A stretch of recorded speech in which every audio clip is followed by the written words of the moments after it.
Ready? Yes, sir. Okay. All right. I will call to order the June 18th, 2026 meeting of the Planning and Community Design Commission meeting. Acting Secretary, will you call the roll? Yes, Sam Wallach, Present. Tim Spiegelglass, Present. Felicia Ford. Present. We'll note that Jenna Nat and Petrie Powell are both absent, and I am Laura Ragsdale. So I'm present. Thank you very much, Laura. We also have Carlos Trejo, Director, and Dawn Doty, Senior Planner. And online, we also have our City Council Liaison, Kate Pinchon-Hellman. Welcome, Kate, to our first meeting as our liaison. Good to have you. Welcome, everybody. We follow an agenda. There's copies in the back if you don't have one already. And we'll go through that agenda item by item. There will be time at the beginning for public comments not related to any items otherwise on the agenda. Since we don't have any petitions on the agenda, my assumption is that the folks in attendance here will be speaking during public comments. During public comments, we ask that you come up to the lectern, make sure that the microphone is on by pressing the button, and you'll see the red light. Say your name and your address for the record, please. We also ask that you keep your comments to 3 minutes or less to be respectful of everybody's time. Is anybody online, Carlos? No, sir. Okay, then I will skip the Zoom announcements for the moment. Anything else, Carlos? No, sir. You have everything covered. Thank you. Do you want to do any announcements first, or should we go straight to public comments? Public comments will be fine. Okay. Thank you. We will move on to public comments. Number 2, then. Any public comments? Please.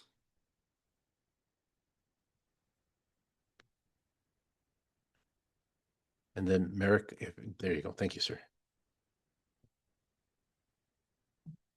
There you go. My name is Merrick Felder. I live at 31 Crabapple Court. Some of my neighbors are with me. And I've been there for 29 years. My house, my backyard is flooded the entire time, although I've spent a great deal of money trying to mitigate that problem. The flooding water comes from the bowling alley. You know, Olivet Lanes is right behind my house and their houses also. The entire bowling alley roof slopes to the back, which is the south, which is where my property abuts that property. There's an 8-foot retaining wall, so that my property is 8 feet lower in elevation. And all the water from the roof, a lot of the water from the huge parking lot, it's 1.5 acres, something like that, comes through the wall and floods our properties. And you can't see the water. In fact, the owner of my property blocked up the little relief vents, and they put in walls. Water was coming through there. He put concrete in, and the flooding is still there, exactly the same. Water comes under the wall. That's how much water pressure there is. And during a storm, we have lakes and rivers in our backyard. And so the bowling alley owner told me that he was going to sell his property, and the city had asked him to do some upgrades. And I think one is regarding the flooding problem. This document that I'm giving you just has more detail, but I'm not sure what they want to do. They have not submitted drawings or a permit. One thing I know is that they don't have a civil engineer on board. This is necessary because we're talking about rainwater detention, stormwater detention, which is, the law. And that property has no detention whatsoever. It's entirely asphalted, plus the roof, of course. So we're wondering if this is for informational purposes, if there's anything that we can do to mitigate the flooding to make sure that what they do, whatever they do, will reduce the flooding or eliminate it. And there are a couple of other problems that I've mentioned that we've had along with this. One is the fence is chain link fence, and the parking lot has parties every night, sometimes very loud, and they are obnoxious, about which we've complained. But so we're asking, is there a place in the ordinances for putting in a sideproof and soundproof wall where the fence is? It's been done. There's precedent for it, and this is certainly a good spot for it.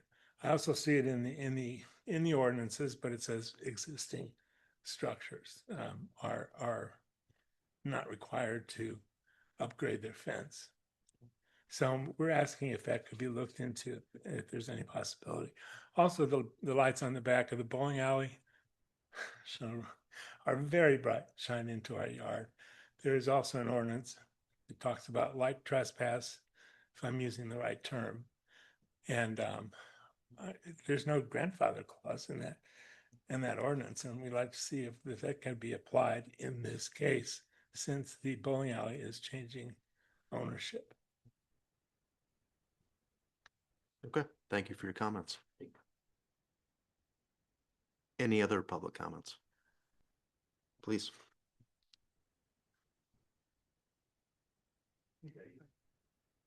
My name is Roman Jurinsky. I live in 32 Crabapple Court since 1999. And since we bought our property, we experienced a lot of different problems. I visited the city council with when we had a previous owner drinking alcohol. I have hundreds of reports and kind of this and everything. So it didn't work. Even previous mayor was on my property. So what's happened probably when it was a previous owner, I was in my backyard. It was windy outside. The fence, what previous commented said, fell on my head, completely fell on my head during when I was in the backyard doing some kind of work. So what's happened? I still cannot understand. I knew it was ordinance. We did not allow to put this fence where we have a chain fence. It's supposed to be solid. I simply cannot discuss in this time about this one. It was incorrect. A problem is both owners for these years never maintained anything. So city allows them to put this fence 1 foot behind the property. So it means there is a gap, 1 foot between the fence and the wall. I believe because Mr. Trejos was on my property about 10 times. I showed him what's going on. There is no asphalt. Everything is washed out.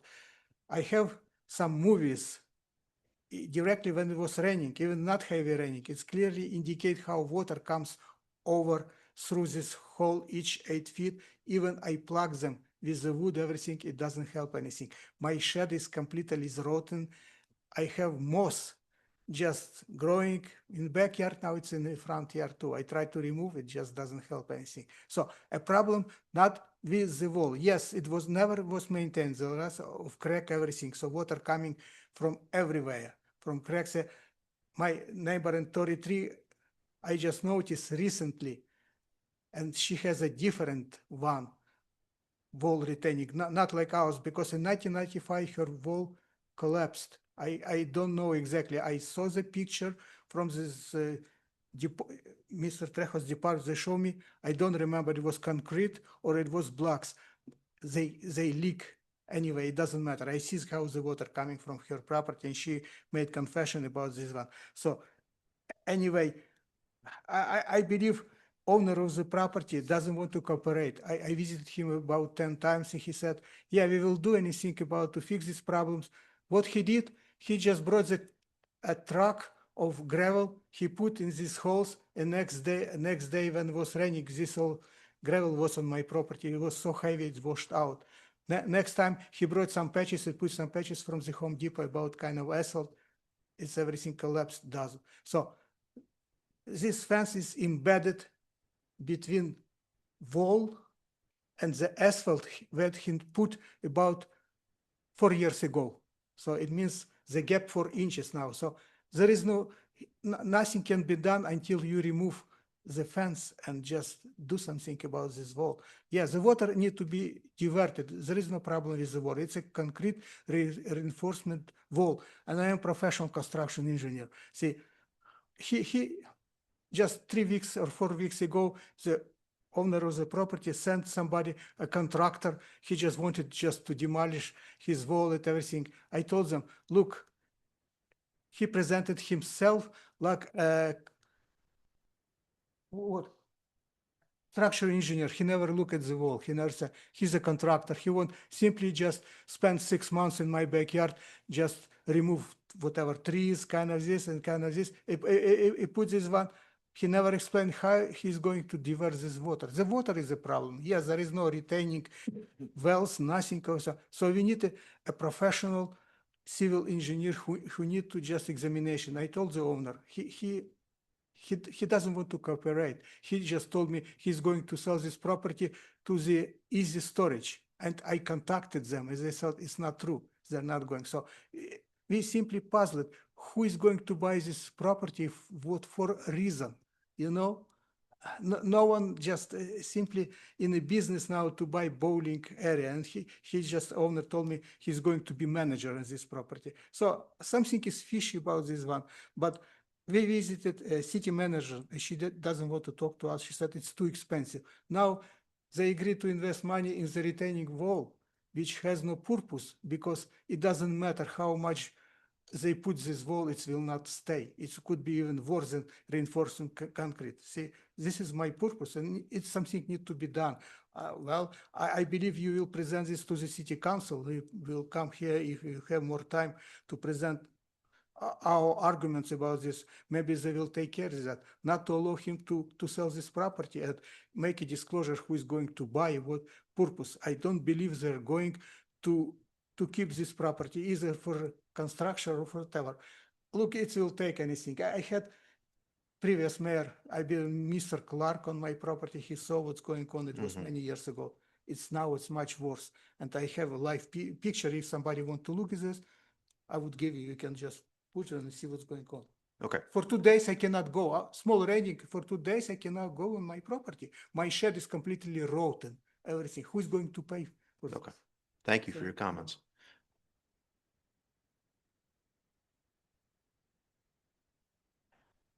Hello, councils. My name is Phyllis Blaylock, and I live at 30 Crabapple Court, and I just have a picture of the flooding, and I can just show it to you guys. This is February the 14th, after the rain, and this is the flooding. And show you more, and it's been going on, so I didn't know what it was. I did. I've only been as the owner for a couple of years. If you're going to talk, can you go back to the microphone just so we can pick it up on the recording? Thank you. I apologize. No, it's okay. So, like I said, this has been going on for, a couple of years. And when I first bought the property, it wasn't like that. And I bought it in the summertime, and it wasn't, unfortunately, it wasn't raining during that time. And so since then, whenever it rains, it backs up like that. It's just like a little river right there. So I don't know what to do. Now I have a big old hole, like a sinkhole in my backyard now because of all this flooding. So I don't know. I don't know what to do. Okay. Thank you for your comments. Thank you so I kind. appreciate it. Bye. Any additional public comments?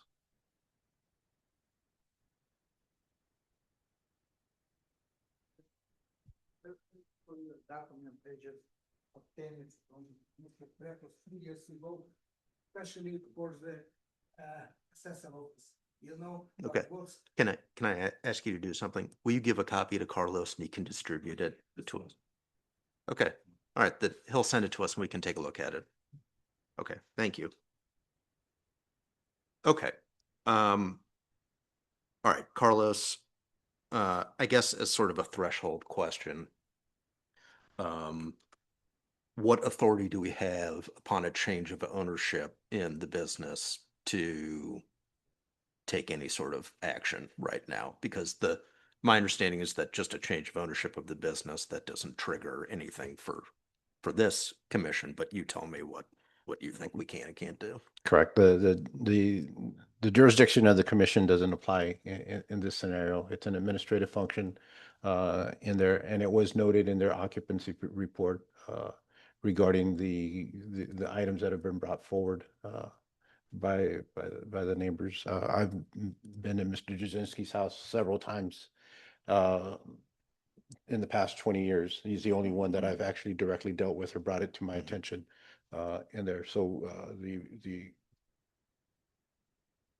what I believe would be the previous owner had initiated several things that tried to address the issues regarding the wall in there. When we were made or informed that the property was changing hands, we took the opportunity saying that a condition of that had to include the replacement of the wall.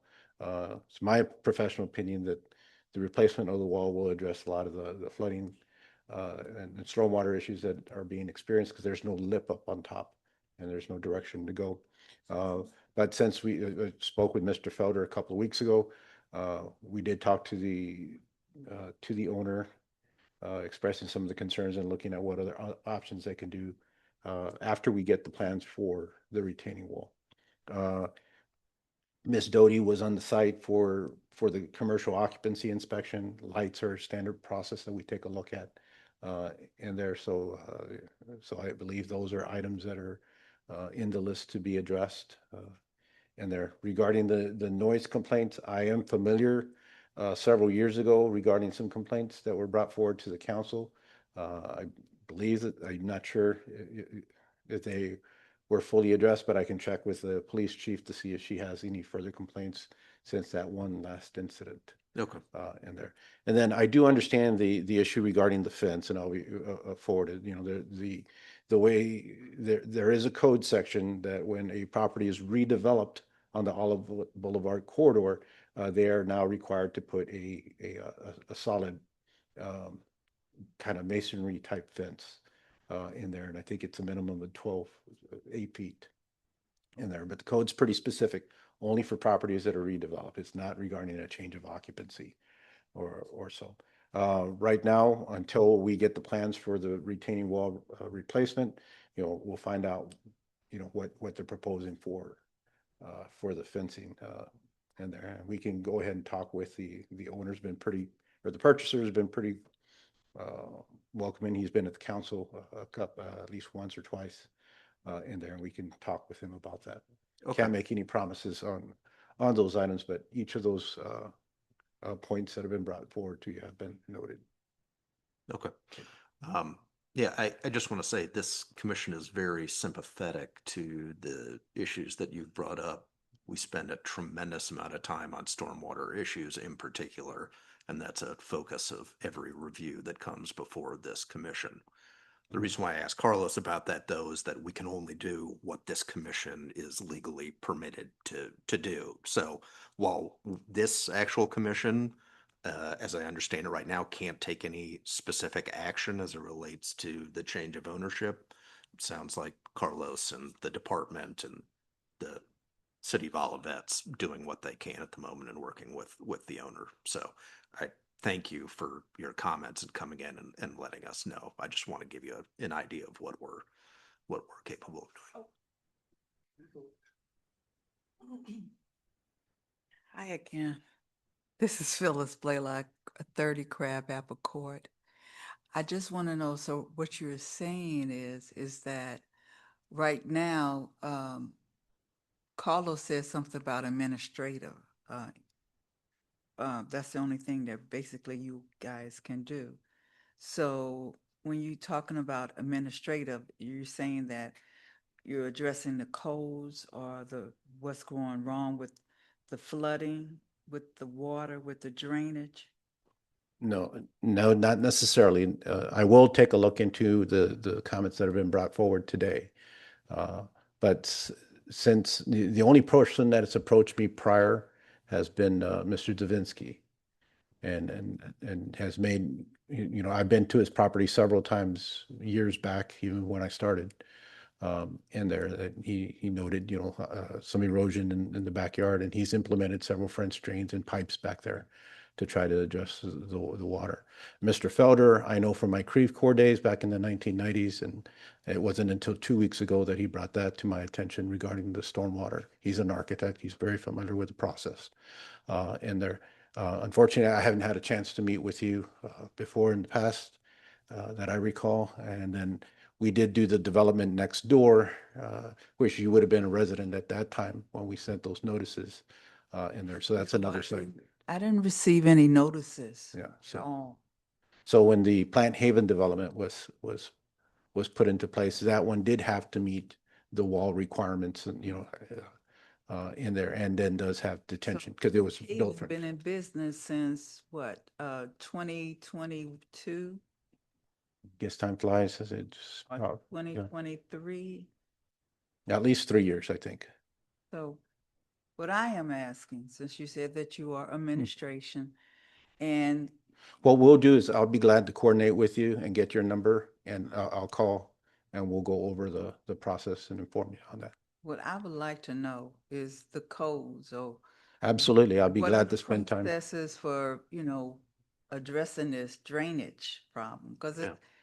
my backyard floods. My dogs can't even go out there and go do what they need to do because it's so much water out there after it rains. Correct. It's Something I so can, saturated.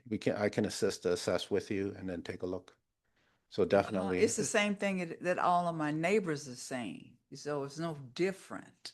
Yeah, I think we understand your concerns. I think just our point is this commission isn't the tool that can be used to address your concerns. Carlos, on the other hand, is the person who knows what can and cannot be done. Yeah, that's what I'm And s- asking and- about the administration part, and he said that. Yeah. no, So the So administration I guess part- what I'm asking is, since Carlos is that person, we'd like you to get in contact with Carlos directly, and he's the person who can help you rather Mhm. than Well, I'm this just having commission. the same issues as everyone else, you know, so I need to call you up personally.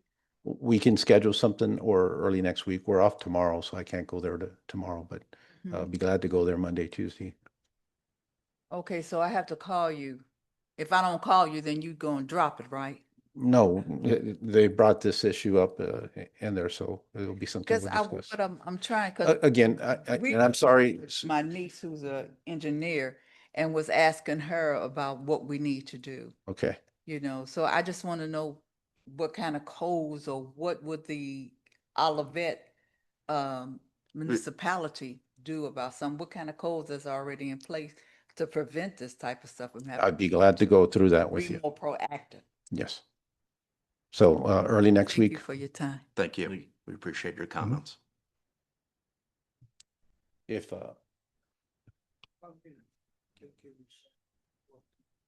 minute. Okay, I'll give you 1 minute.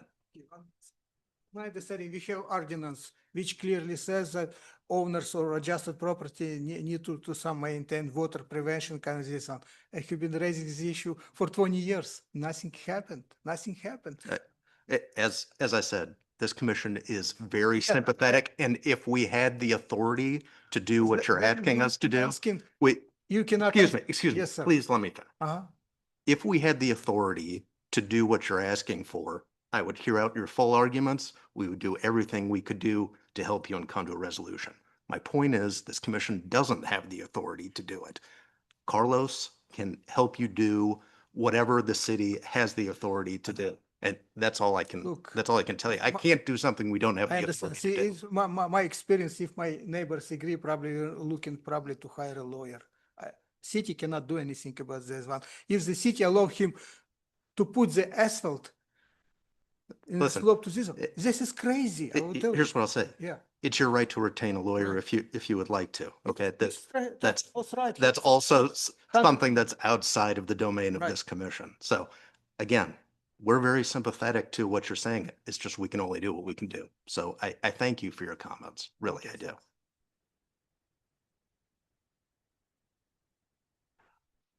Okay. Any additional public comments? All right. In that case, we will move on to number 3, 2024 Comprehensive Plan Update. Carlos?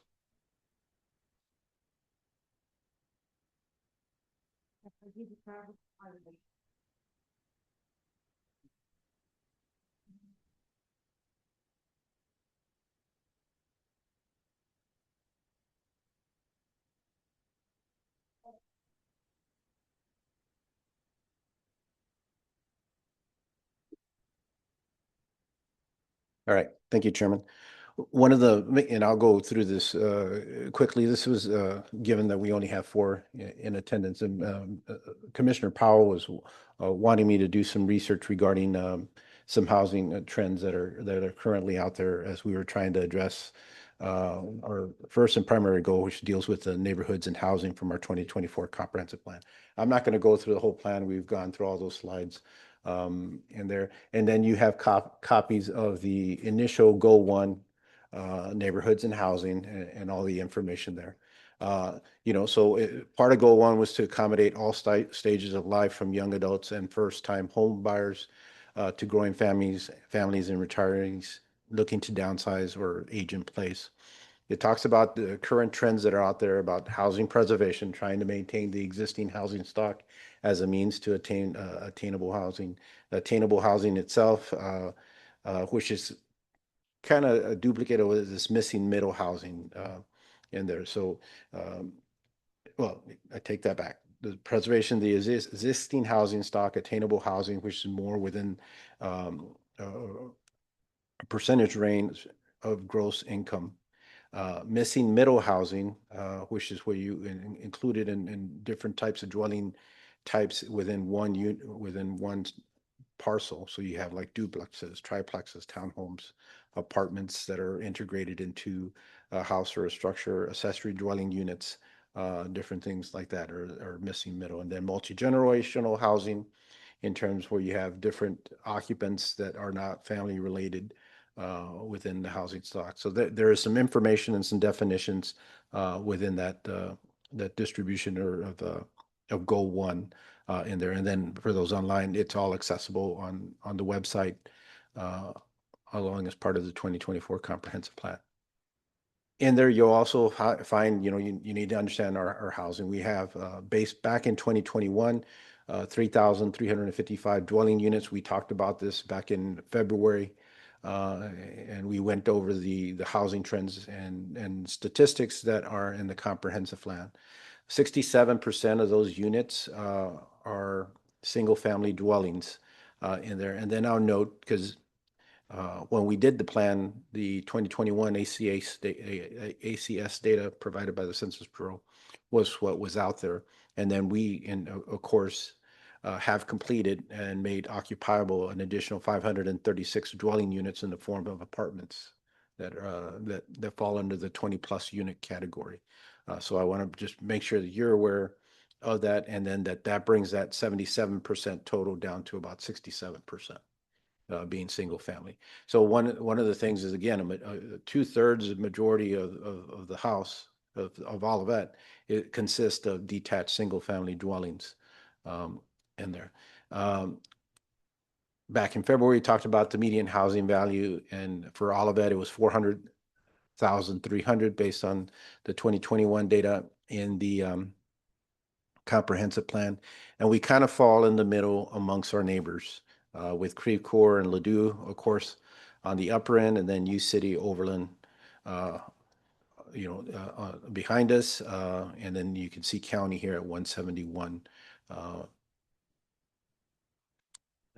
We also talked about, some of the things that are currently going on, because the comprehensive talked about the housing preservation, and we talked about the number of interior remodels, basement finishes, and additions that have been done to existing housing stock, and then how many new homes have been built since January 21st. So these total, we've had, since that nearly 5-year period, we've had about 201 renovations. We had 30 additions versus just 7 homes built per year. And again, if you look at the little statistic here, of the 2021 houses, And there, you could see right here, half of them were built before 1960. So again, it goes back to this preservation component as a means. And then back in February, we also talked about, what are the current statistics? And we got this data just kind of off of Zillow and some of the other online realty services in there. The actual cost of a house somewhat stabilized, but it is up 430,000. The year change for all of that was 2%. And then you can see us, next to some of our peers in the same school district, Creve Coeur, Frontenac, Ladue, and then all of that in here, right here. So those are the things we talked about back then. Just a quick overview of our housing stock, some of the characteristics. A lot of that data was already in our comprehensive plan for your reference and look. And then we tried to kind of update some of the things since its adoption 2 years ago. Okay, so go back to goal A, to encourage high quality housing that is diverse in terms of type and price. The objectives are to improve the quality and maintenance of all housing, increase housing types and accommodations, maintain or increase housing that is affordable to moderate earners, increase options for single family housing to respond to changing demographics and preferences, and then encourage sustainable practices in the existing and future development in there. When we look at the housing that is affordable to moderate, again, we kind of chose specifically the term attainable in there.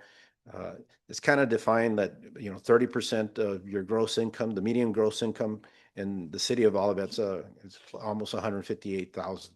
30% of that under Zillow would get you a house under $215,000. According to the Wall Street Journal, which they're doing a pretty good series of housing articles this week, they estimate the price about 450 to 550,000. So that's that median price in there. So what are the housing types? Going back into our comprehensive type there, we talked about, ranch style, if you want houses for you age in place, ranch style homes, accessory dwelling units, that's what the ADUs are, townhouses and condos, retirement communities, and senior co-housing.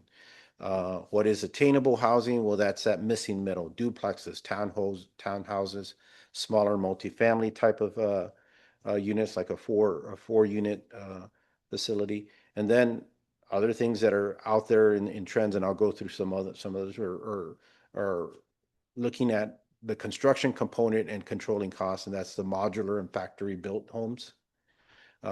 Then there are accessory dwelling units, which supplements a property, another property.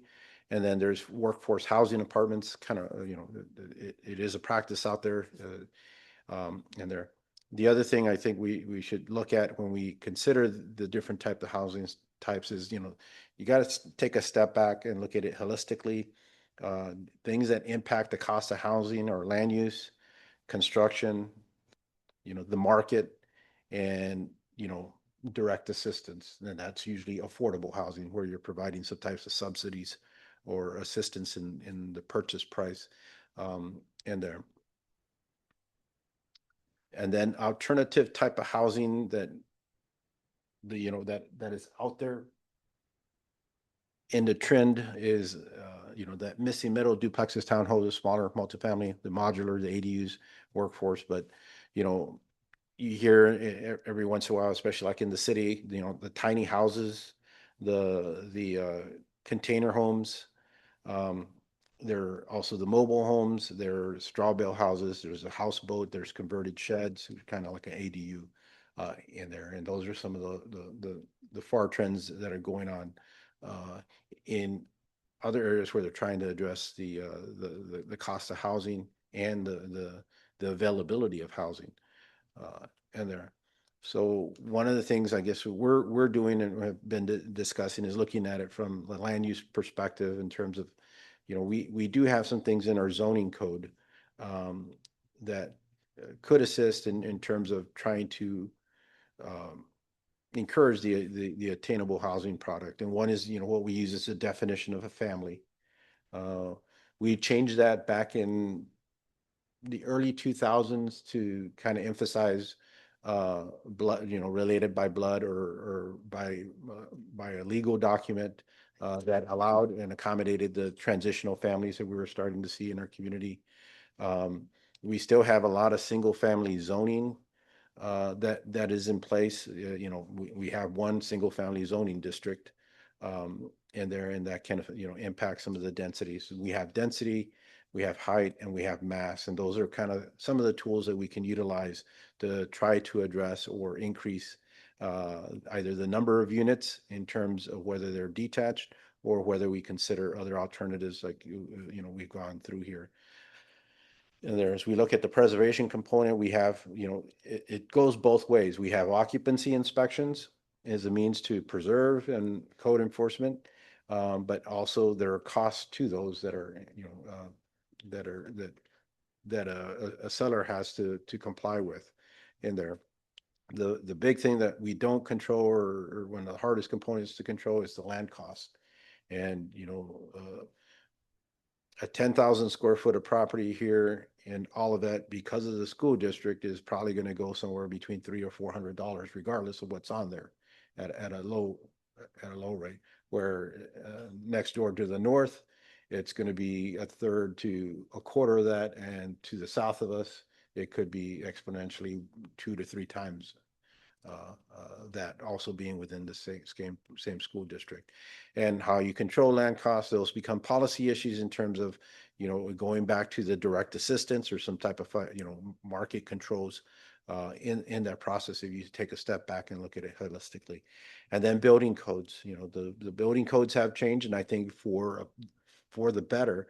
However, we still get a lot of resistance, especially as it talks about, some of the energy efficiency requirements, some of the safety requirements, like the installation of fire sprinklers, and those things. So that,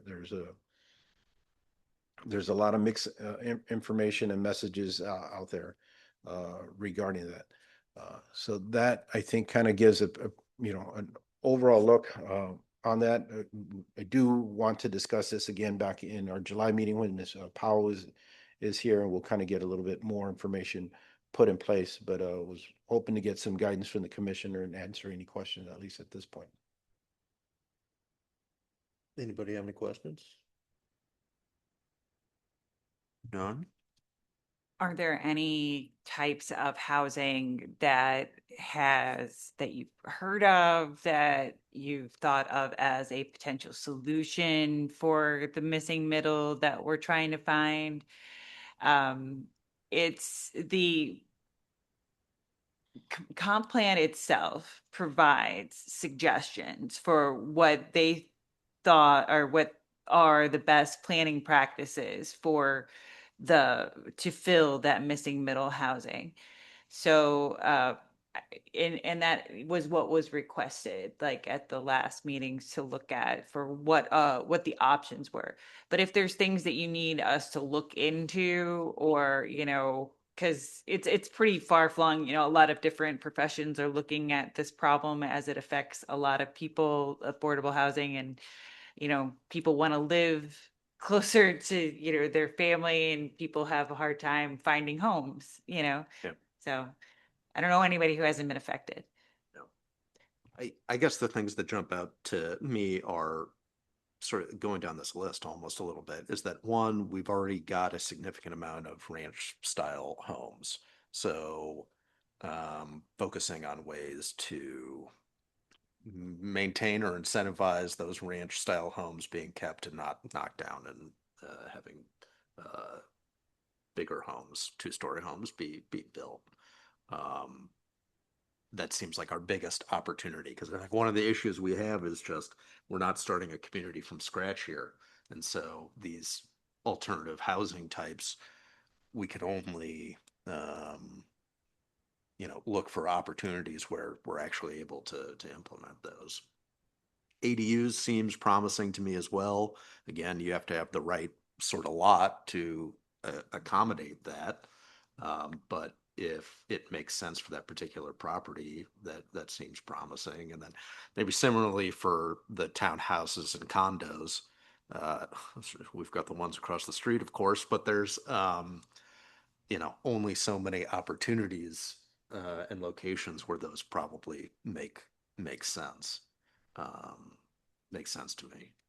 Retirement communities, I mean, that's in even, uh, I'm not saying it's unlikely, but it a harder needle to thread there because you have to find somebody who's going to come in and build that and operate that. That's not, um, no small thing. So, I mean, to me, those top three there, range style homes, ADUs, and townhouses and condos seem like, um, the ones that are most likely, that I think probably would be most palatable to the community as a whole. But that's just my thought.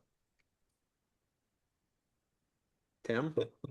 Sure. I agree with everything you're saying. The only thing I want to add is I've thought about it, I've looked at it. I mean, the small houses on like Amazon and stuff like that. I mean, somebody could put a couple of those houses on a lot. And if we would let them do it, that would be a big thing to throw a couple of those little houses on a lot. You could take care of 2 families, 3 families on that lot. It's true. So that's the only thing that I thought about outside of the box. So it would be tough to get us to approve it, but I think it would be a good thing. Yeah. Laura? I would agree. I've looked at those little tiny houses, and some of them are really done well. And I guess just making sure that we have the appropriate plans and codes in place for those ADUs and how much land and setbacks, because it's not a full-size house, so how it could fit on a property, but still, like, would it need a certain amount of space between the house itself and the ADU, and making sure we have all that kind of laid out. Um, Especially if it's the same family or family members living there. Like if my mother-in-law, if we wanted to build one for my mother-in-law, I wouldn't care that it was 6 feet from my back door. But if it was a stranger, I wouldn't want them 6 feet from my back door. Right. So they're that kind of thing. So. Felicia, anything you want to add? Kate has her hand raised. Oh. Kate, sorry, I wasn't looking at the screen there. You got your hand raised, waiting patiently. No, Go it's ahead. it's fine. Go. I'd like to hear from the commissioners first. Okay. I just wanted to put the hand up there so you know I have something to say eventually. Thanks. Well, your hand went up before mine did. No, I agree with you guys. I'm kind of curious as for the ADUs, like what kind of space you have to have on your property to add those for existing properties that there are. And when it comes to and I like the thought of the tiny homes, but where in the world do we have land for that? Yeah, I don't know. It's the short answer to that. On the ADUs question, I think it's a little bit of an emerging issue for us where we're still trying to figure out what the parameters of that are going to be. I think in concept, most of the commission is open to that. So long as it makes sense to us. But I don't know that we've got a definition yet about what is the requirement for an ADU. Carlos, correct me if I'm wrong on that. It would be up to no, because the ADU would fall under any regulation of whether the commission wanted to have a minimum square footage or a maximum square footage. In there, a dwelling unit by code is required to have, water, electric, heat. You need a kitchen and you need a bedroom. So, and for each of those, there's a minimum square footage that's required. So there are code things that kind of dictate what the minimums would be. The community discussion would probably evolve, well, how big, would we do it? And then how they're implemented, whether they're a basement conversion, where they're attached to the existing house, Right. or whether they're detached, or whether they're above another, a garage. And we had a similar product like that recently. So you start looking at those aspects of it in there. And then in terms of setbacks, again, you know, we control what would be a reasonable setback as we do currently, like with a detached garage and its placement or a pool in there. And whether, you know, as we get into the nuts and bolts, especially with a lot of lots that we have, is some of the flexibility, you know, is it, you know, would the proximity to the side neighbor be less than the proximity to the rear of the house in there? And that's kind of how some of our codes are written. You can put well, yeah, you could put a pool closer to your backyard lot line than you can to to your neighbor's side in there, because we generally consider our lots more narrow, but with greater depth. And some places are reversed, like in Queensbrook. In there. So those are things that we'd have to take a look at. There are a lot of standards out there and references that we can look. You know, one of the other things that, you know, to keep in mind will be indentures and the impact of indentures, and you know how, you know, what are we willing to kind of you know, permit by right under our codes, but require you know, a subdivision to enforce, you know, what is under covenants and things of that nature. That always puts us in a sticky situation in there. Yeah, I think those indentures, that's a real issue. Like even in Indian Meadows, we know that you're not supposed to have two-story, but yet they're starting to creep in. And then it's going to become a matter of how do you enforce the indentures, which we've had those conversations repeatedly. And then not only that, since some are there now, then you have okay, well, they did it, so why can't, you know, it's the legal argument and the fight of you let some and not others. So the indentures get a little sticky. And I think there are several communities that have those that say, you know, there's a set that we want here, but maybe we could look at how our codes line up with some of those to keep our existing housing ranch style. Yeah. Because those are more affordable. But once they get knocked down for those 2 stories, it changes everything. I'd say, and sorry, Kate, I'm just saying one more thing. To me, just by the sheer volume of these different options here, like the ranch style home seems like the area we should focus on first, because I think that in the aggregate's going to have the greatest effect. I think we're open to ADUs. Certainly we're open to townhouses and condos and maybe some of these other things, but it's just going to be more rare where it's even a possibility. And we're going to rely on third-party builders or whoever, developers to come in here and facilitate those things, whereas we already have the ranch style houses now. And so to me, that's an area to focus on to have the biggest effect. Okay, sorry, Kate, go ahead.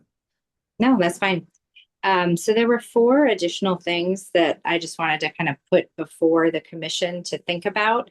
And I will acknowledge up front that some of these are controversial ideas and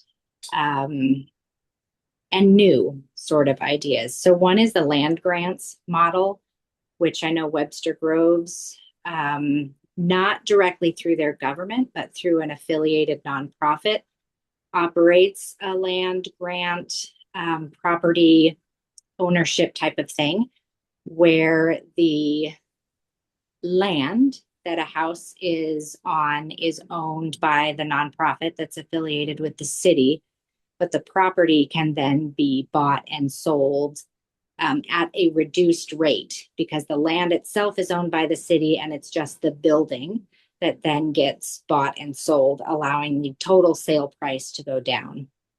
They're complicated and there's lots of things involved in that, but I just wanted to kind of put that on people's radar as another option.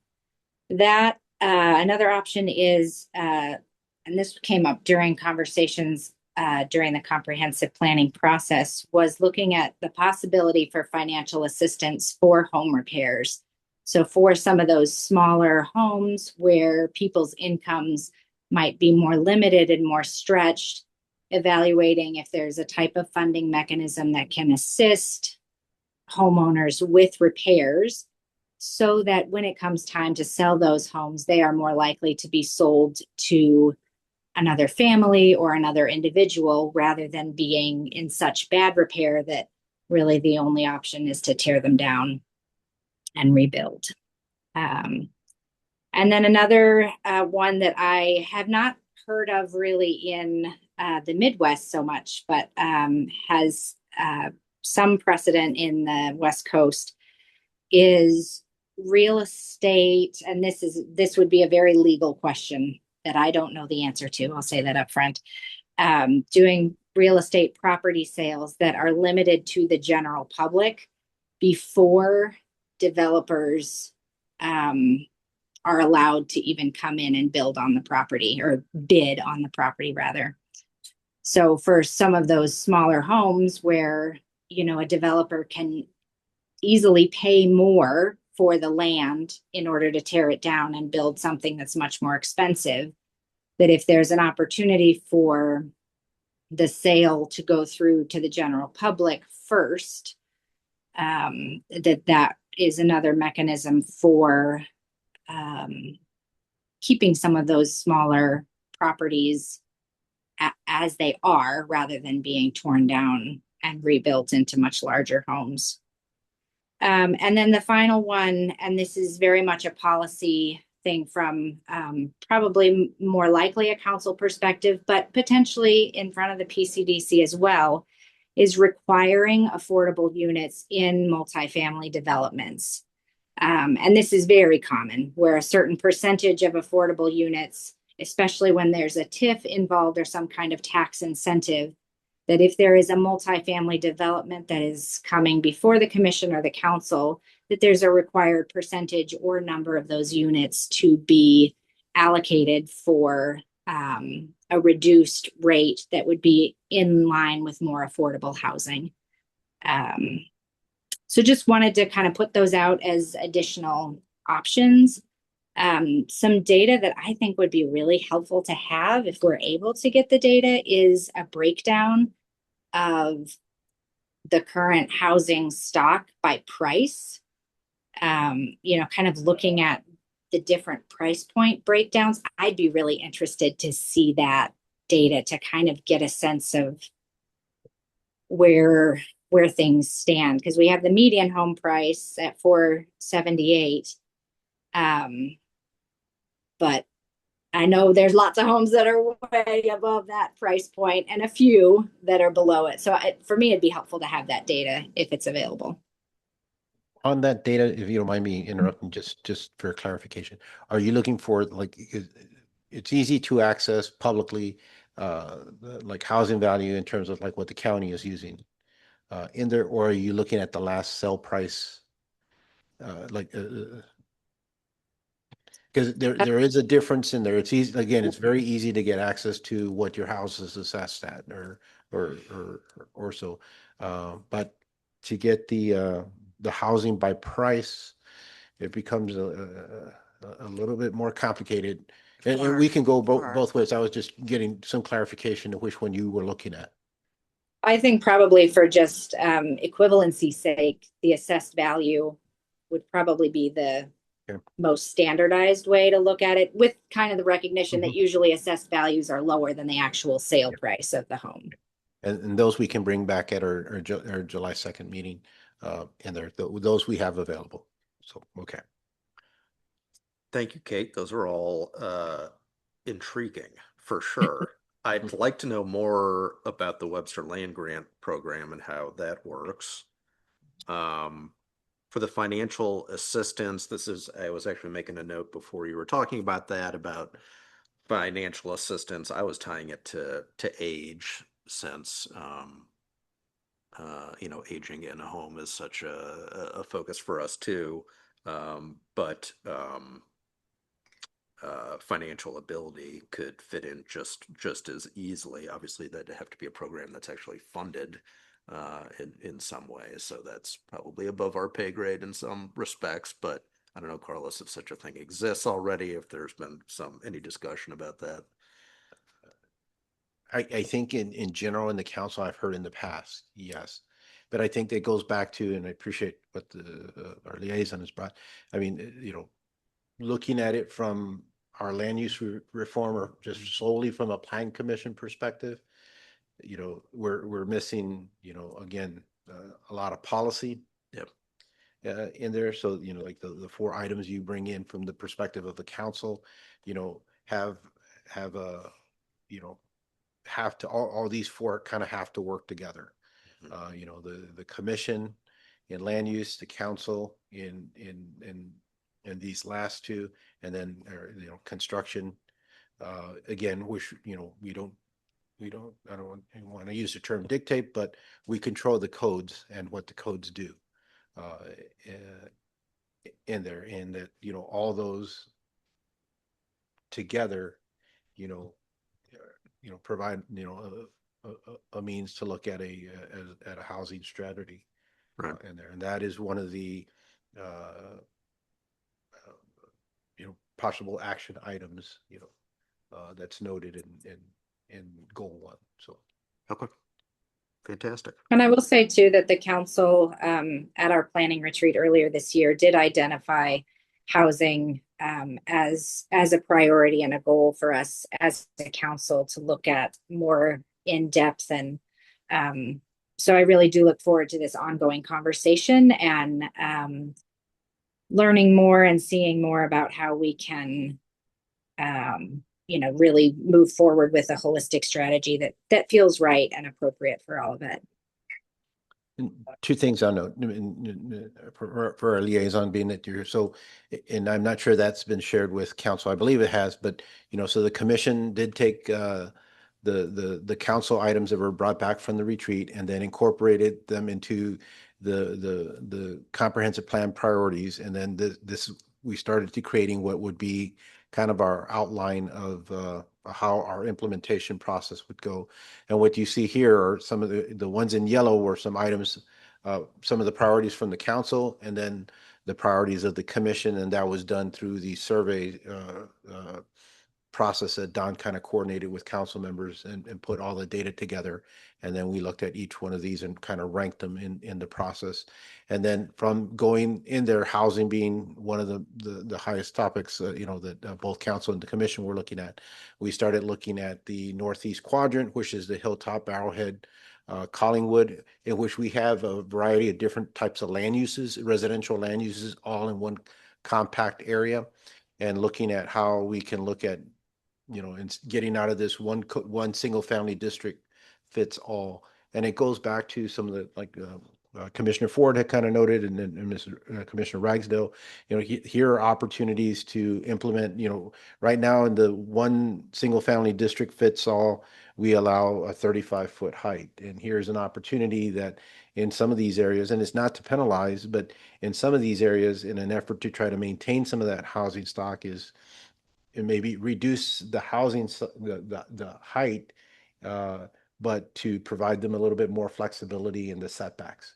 The one of the biggest drawbacks in these neighborhoods has been, the carport conversion or lack of a carport or garage on those, and that's usually when residents reach out to us, they're trying to figure out, how can I get a car enclosure put in here, or working on an addition, and usually it's that side yard setback that always kind of stumbles the process.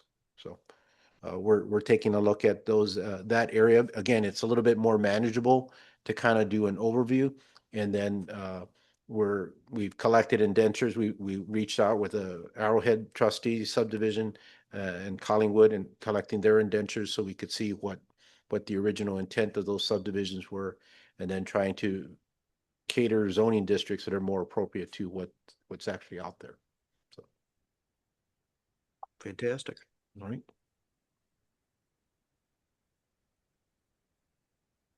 All right. Anything else on that, Carl? That's it. That's it? Right. All right.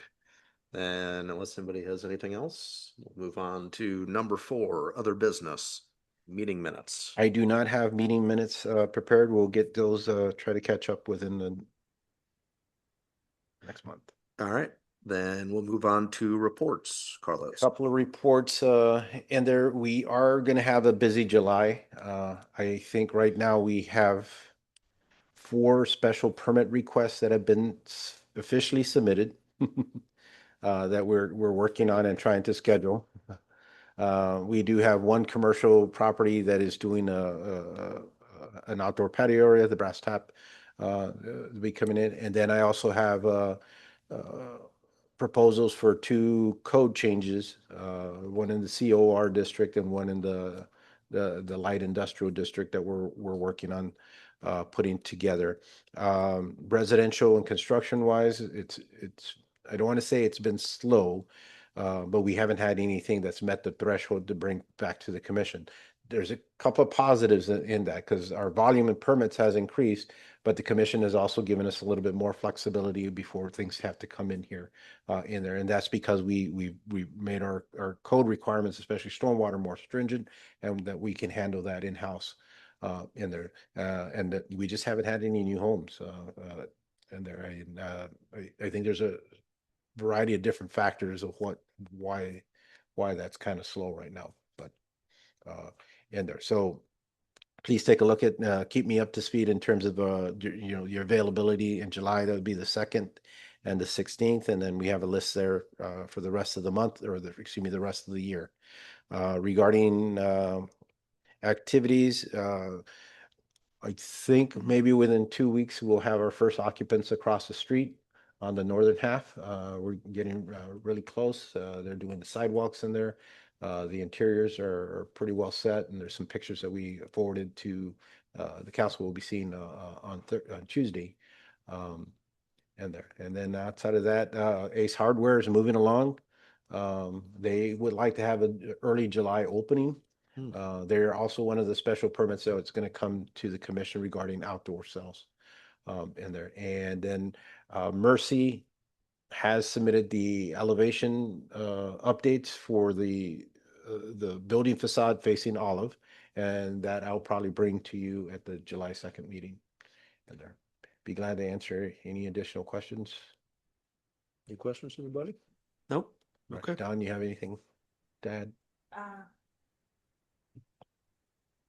Not really. You may want to notice, it's not until September, but Olivet Night Out is coming up, and you may want to mention to your subdivision trustees that there is a policy discussion to take place on the neighborhood improvement districts, which I did not put on this schedule, and I'm blanking on the date. But that's something that we can circulate. And it's on our website currently. Okay. Yeah. Thank you, Don. Laura, did you have something? I'm going to be out. I'm 90% sure August 20th. Thank you. I am out July 16th. I think I've noted that already though. Yes. It's good to know. I'm also probably out August 20th. And I think that's it. Okay. Yep. And we'll keep those in again, just get, conflicts do arise, just let us know in there. We should have a new appointee, I believe, by our August meetings. So we'll be back up to 7 in there. Great. All right. Kate? Yeah. Oops, am I muted? No, I'm okay. So we had our public hearing on June 9th for the council budget or for the city budget. And surprisingly, no one came to talk and offer their public comments about the budget. We will have the vote at our next meeting, the 22nd, to approve the budget. We did have at the meeting on the 9th, a number of citizens from Indian Meadows subdivision come and speak to us about their concerns and issues with things that are taking place in Indian Meadows Park. And so council along with staff are looking into that a little bit more deeply to see what might be possible to help with the concerns that are that have been going on at Indian Meadows Park for some time and see what we might be able to do to work on those issues.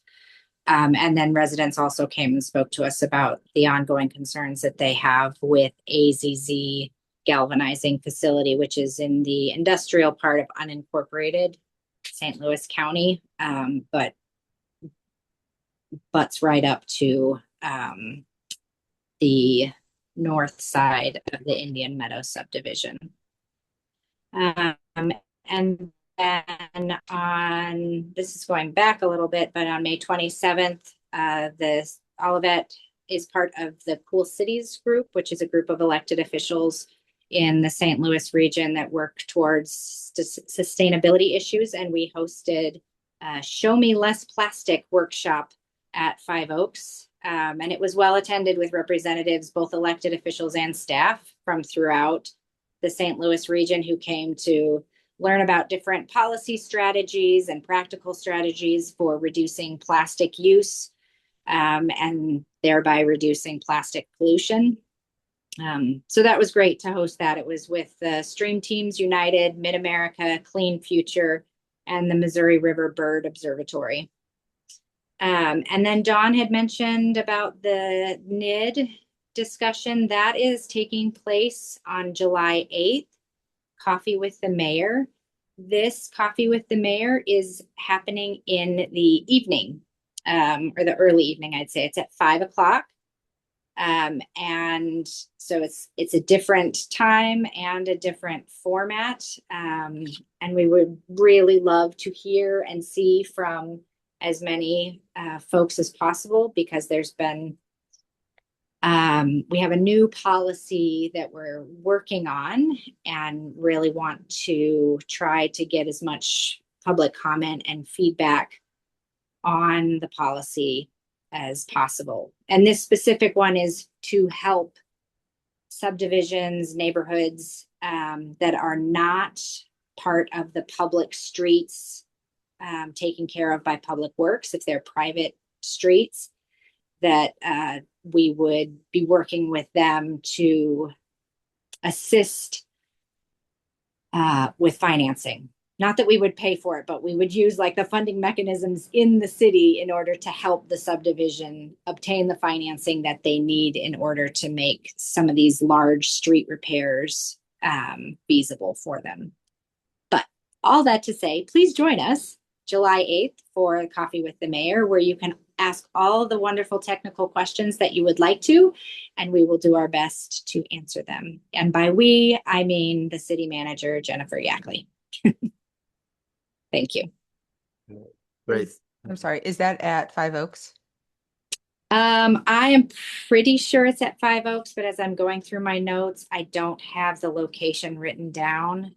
But I would assume yes, because most of all the most recent Coffee with the Mayors have been at Five Oaks. Thank you. But I do need to clarify that for sure. Okay, fantastic. All right, well, unless anybody has anything else, looking around now, okay. Then I will call the meeting to a close at 8:22. Thank you, Chairman. I'm going to stop the recording.